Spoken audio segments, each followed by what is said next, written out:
ચાલો બનાવીએ મીઠાવડા. મીઠાવડા બનાવવા માટે આપણે એકદમ નેચરલ વસ્તુ જ લીધી છે, જે નાના બાળકોથી વડીલો સુધી બધાને ખૂબ જ પ્રિય છે. તો ઉપરથી ક્રિસ્પી, અંદરથી સોફ્ટ એવા બનાવીએ મીઠાવડા.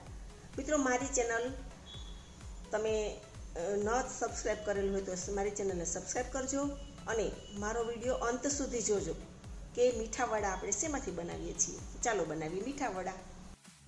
તો ઉપરથી ક્રિસ્પી અને અંદરથી એકદમ સોફ્ટ એવા મીઠાવડા બનાવવા માટે આપણે એક બેસનનું બેટર તૈયાર કરવાનું છે. તમે ચિત્રમાં જોઈ શકો છો કે એકદમ ક્રિસ્પી અને સ્વીટ અને આકર્ષક એવા હેલ્થફુલ આપણા વડા બનાવવાના છે. આવા તો વડા બનાવવા માટે આપણે બેટર તૈયાર કરીશું.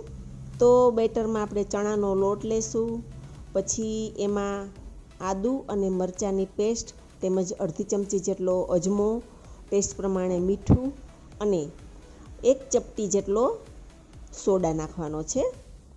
અને ત્યાર પછી બેટરને એકદમ સ્મૂધ અને લીસું એવું તૈયાર કરવાનું છે. એકદમ પતલું બેટર તૈયાર કરવાનું નથી. તો આ રીતનું આપણું બેટર તૈયાર છે. પછી આપણે પાકેલા કેળા લેવાના છે.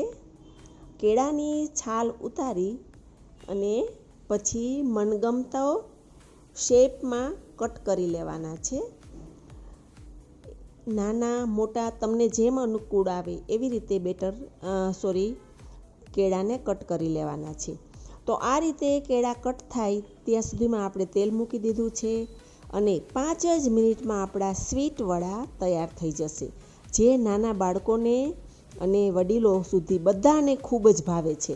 અત્યારે ચોમાસું છે તો ગળી વસ્તુ અને તળેલી વસ્તુ ખાવાની ખૂબ જ ઈચ્છા થતી હોય છે.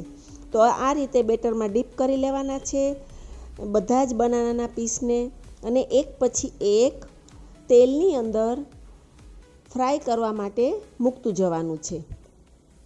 તો તમે જોઈ શકો છો મેં બધા જ પીસને કવર કરી લીધા છે બેટરથી અને ફોર્કની મદદથી હું તેલમાં મૂકું છું. તમને હાથથી ફાવે તો હાથથી પણ મૂકી શકો છો.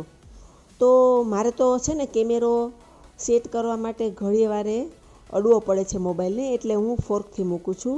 તમે હાથથી પણ મૂકી શકો છો.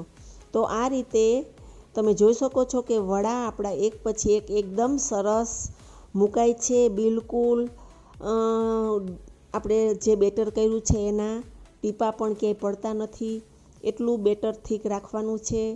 તો આપણા એક પછી એક વડા તૈયાર થઈ જાય છે અને બેટરમાં તળતું જવાનું છે અને તરત જ પલટાવવાનું નથી. ખાસ ધ્યાન રાખજો, થોડા બેટરમાં તળાઈ જાય પછી જ પલટાવવાના છે, ત્યાં સુધી પલટાવવાના નથી. અને ગેસની ફ્લેમ શરૂઆતમાં એકદમ મીડિયમ રાખવાની છે, પછી થોડી ફૂલ કરવાની છે, પછી ફરીથી થોડી મીડિયમ રાખવાની છે. આ રીતે ફૂલ મીડિયમ કરતું આપણે વડાને ફ્રાય કરવાના છે, તળવાના છે.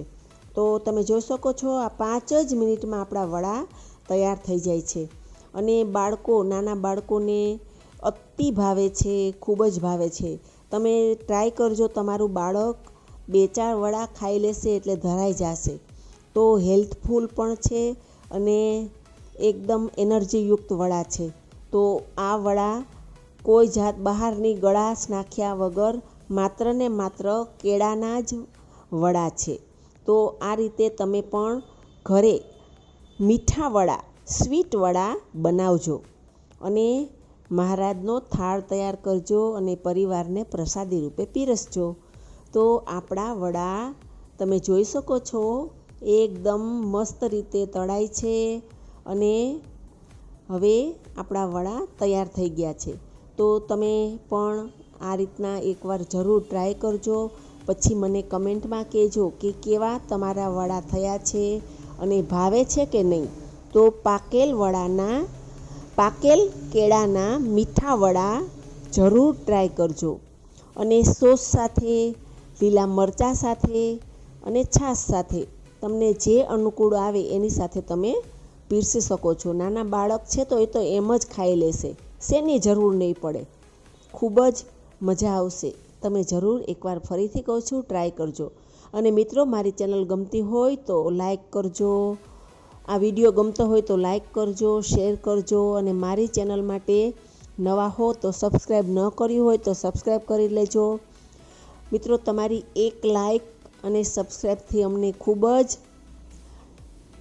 વિડીયો બનાવવાનું અને તમને આવું નવું નવું બતાવવાનું અમને હોશ થાય છે.